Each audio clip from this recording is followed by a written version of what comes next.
लोकम् भूताश्चरित्वा चरित्वा भूतादेव लोकम् भूतादेव लोकम् देवलोकम् भूतादेव लोकमुपावर्तन्त उपावर्तन्ते देवलोकम् भूतादेव लोकमुपावर्तन्ते देवलोकमुपावर्तन्त उपावर्तन्ते देवलोकम् देवलोकमुपावर्तन्त एकैकयोपावर्तन्ते देवलोकम् देवलोकमुपावर्तन्त एकया देवलोकमिति देवलोकम् उपावर्तन्त एकैकयोपावर्तन्त उपावर्तन्त एकयोपोपैकयोपावर्तन्त उपावर्तन्त उपावर्तन्त इत्युपावर्तन्ते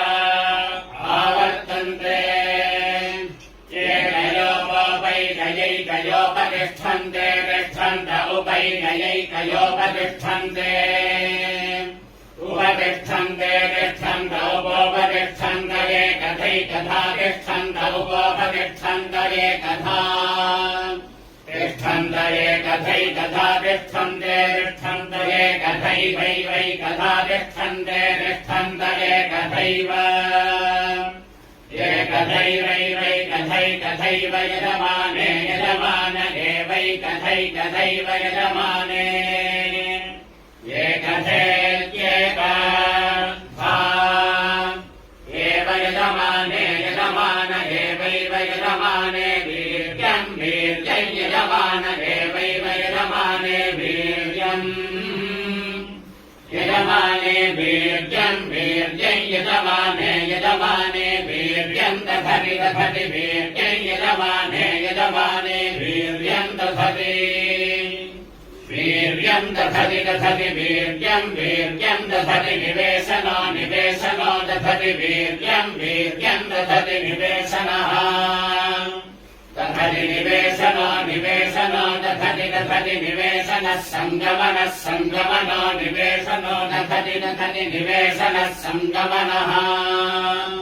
निवेशनः सङ्गमनः सङ्गमनो निवेशनो निवेशनः सङ्गमनो वसोनाम् वसोनागम् सङ्गमनो निवेशनो निवेशनः सङ्गमनो वसोनाम् निवेशन इति निवेशनः सङ्गमनो वसोनाम् वसोनागम् सङ्गमनः सङ्गमनो वसोनामिति दिवसोनागम् सङ्गमनः सङ्गमनो वसोनामिति सङ्गमन इति सङ्गमनः वसोनामिति दिवसोनाम् वसोनामित्याहे दिवसोनाम् वसोनामित्याह इत्याहे चेत्याह प्रजा प्रजाहेत्याह प्रजा आह प्रजा प्रजाः प्रजा वै वै प्रजाः प्रजा वै प्रजा वै वै प्रजा प्रजा वै पशवः पशवो वै प्रजा प्रजा वै पशवः प्रजेति प्रजा वै पशवः पशवो वै वै पशवो वसु वसु पशवो वै वै पशवो वसु पशवो वसु वसु पशवः पशवो वसु प्रजया प्रजया वसु पशवः पशवो वसु प्रजया वसु प्रजया प्रजया वसु वसु प्रजयैवैव प्रजया वसु वसु प्रजयैव प्रजयैवैव प्रजया प्रजयैवैनमेनमेव प्रजया प्रजयैवैनम् प्रजये प्रजया देवैनमेनमेवैवैनम् वसुभिः वसुभिरेनमेवैवैनम् वसुभिः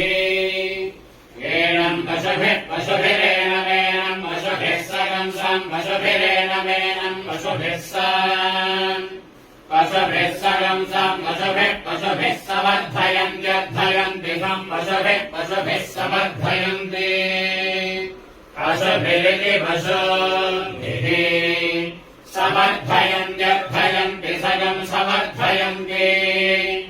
अर्थयन्तीत्यर्थयन्ति मे ददातु प्रजाम् वसोऽन् यशः अनाभृष्यश्च भूयासम् आदित्यो नमहोता समेधस्मि समे ददातु प्रजान् पशून् गोष्ठीयशः तेजस्वी च भूयासम् प्रजापतिर्दशहोता सरिदगुम् सर्वम् समे ददातु प्रजान् पशून् गोष्ठीयशः